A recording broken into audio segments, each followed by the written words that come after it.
My flight to Hokkaido for Christmas was cancelled. I dragged my suitcase back home, defeated. The moment I opened the door, I saw it, candlelight dinner for two on the table, and clothes scattered like fallen leaves across the floor. This wasn't the first time I'd walked in on Mark and his little secretary doing this. I'd honestly lost count. The sounds of labored breathing coming from the bedroom were like a fingernail on a chalkboard. But, unlike the old me, I didn't scream or cry. I just sat down on the living room couch and waited for the ridiculous scene to play itself out. The noise from the bedroom abruptly stopped, like a record player with the needle pulled off. I sat there, calm, watching Mark stroll out of the bedroom, bare-chested, wearing only a pair of tight briefs. He started gathering the clothes from the floor. The red marks on his back were a roadmap of their little adventure, undeniable, intimate, like whispers in the silent room. 10 seconds later, his personal secretary, Amber, walked out. She was completely naked, beaming, and threw her arms around Mark's waist. Her face was glowing, and she pressed her cheek against his back, her voice dripping with sweetness. "Oh, Mark, thank goodness I have you." Mark took her hand and turned to hold her close, his tone all soft and teasing. "Whatever makes you happy, babe." Amber leaned in for a kiss, but suddenly noticed me on the couch. Her face went pale, and she scrambled for her clothes, hiding behind Mark, like a startled fawn. Mark glanced my way, a flicker of something complex in his eyes. Then, in a flat voice that brooked no argument, he said to Amber, "Go back in the bedroom, don't worry, I'll take care of this." Amber pouted, her lip trembling like she wanted to say something, but in the end, she just nodded and did as she was told.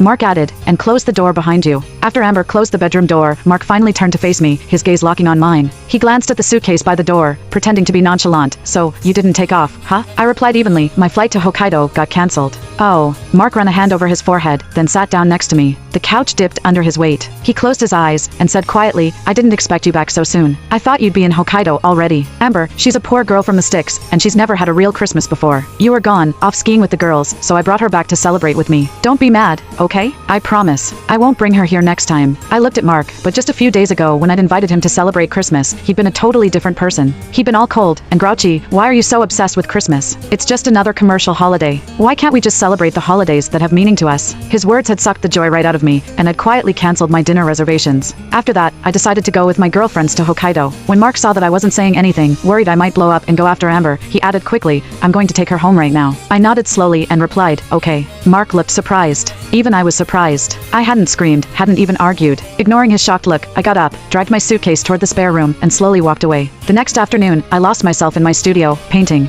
Ever since I'd found out about Mark and his secretary, I'd screamed, raged, threatened to kill myself, trying to force him to end things with her. Nothing had worked. Back then, he would pinch the bridge of his nose, look at me with these complicated eyes, and say, "Bailey, in this circle, everyone has a little something on the side. I just have one, you know? And I swear, she won't show up where you'll see her, and you can still be my wife, the Mrs. Mark." I'd been a total mess, falling on the cold floor, covering my face with my hands, crying, "I don't just want to be your Mrs. Mark. I want you to love just one person." Mark would slowly kneel down, get on my level, his voice as calm as ever, but his words empty of love. "I do love you, Bailey. You're the only woman in the world for me." And then he'd leave, telling me to calm down. I'd completely lost it then, grabbed a piece of glass, and slashed my arm, like that could somehow cut through the pain in my heart. I had thought about divorce, of course, but I couldn't bring myself to do it. We'd been together since we were kids. How could that be worth less than a woman he'd known for 3 months? I tried to fight off the temptations of the world with my love, and predictably failed. I was suffering, and I was stuck in old memories, trapped in all those empty promises that Mark had made. My friends were the first to see that something was off. They took me to see a therapist, and we went on a trip to relax and recharge. That's where I discovered painting. When I paint, I can temporarily forget about all those things and people who were suffocating me. Mark came home early tonight. I came down from my studio to find him already at the table. I was surprised, wondering why he was back so early for once. As soon as he saw me, he asked, "What's for dinner? You always made me dinner, remember?" Mark was a fussy eater with irregular habits, and I'd worried about him getting sick. I used to get up early to make him breakfast every day, but after Amber had appeared, he had stopped eating my breakfasts. I'd started making dinner again, trying to win him back, but he was always working late or had events, and never came home for it. I answered flatly, "I figured you'd be working. If you're hungry, have the staff make something." He tightened his lips and looked up at me, "Bailey, I feel like you've changed." I just smiled. "Really?" "Yeah." Mark blinked at me like a child, a hint of hurt in his voice. "You used to ask me all the time when I'd be home for dinner. I feel like it's been a while since I last heard you ask me that. But Mark, people don't just change overnight. I know that when I asked you when you'd be home for dinner, you'd tell me that you had to work or work late, but you were actually just in bed with Amber. That reminder, that betrayal just makes me feel disgusted." 2 days after Christmas was Amber's birthday. And how did I know? Well, she personally invited me to her birthday bash. That's how. When I drove up the winding road to the house on the hillside, they were shooting off fireworks. The booming sounds were like explosions, the colorful lights raining down from the sky like liquid gold. The house was filled with the sounds of laughter and voices. Amber, wearing a birthday hat, was the center of attention, surrounded by Mark's friends.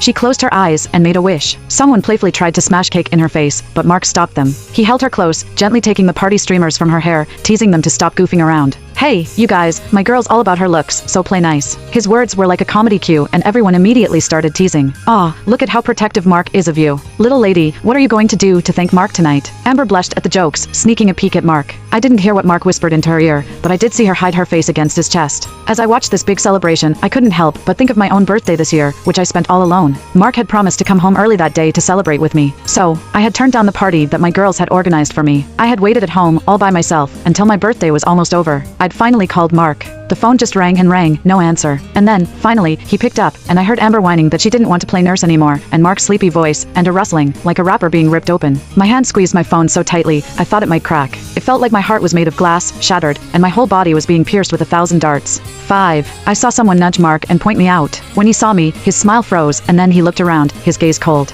Everyone instantly looked down, like they were afraid to meet his eyes. But Amber, she walked right up to me, all smiles. I invited my sister. Her birthday was the other day, and Mark didn't do much to celebrate. So, I figured we could all celebrate again today. Amber! When it was just the two of them, Mark would call her babe, not her full name. Amber could tell that he was mad, but she wasn't worried. She grabbed his arm and pouted. "Mark, don't be mad. I invited my sister over because you forgot about her birthday. You gave her that diamond necklace, but that's not enough. So I wanted to throw her another party today. I didn't mean anything by it. It's a big party, and it's a great excuse to have another celebration. That's why I invited her." The more Amber tried to explain, the more pathetic she sounded, and Mark's face softened. I was out of line. I shouldn't have. I'm sorry. I'll drink to that. And I promise I'll try to stay away from you in the future. Please don't be mad at me. As she reached for her drink, Mark snatched it and handed her a glass of juice instead. "You're not drinking. If you can't hold your liquor, you stick to the juice. Got it?" Amber gave a helpless smile and nodded. Then she lifted the other glass of wine toward me. "I'm really bad at holding my liquor. No matter how many work dinners I go to, I still can't handle it. I guess that's Mark taking care of me. He worries about me, and I hope that you can understand. I'm going to apologize with this glass of juice. It's on me." Every word she said was designed to provoke me. I could even see a hint of smugness in her eyes.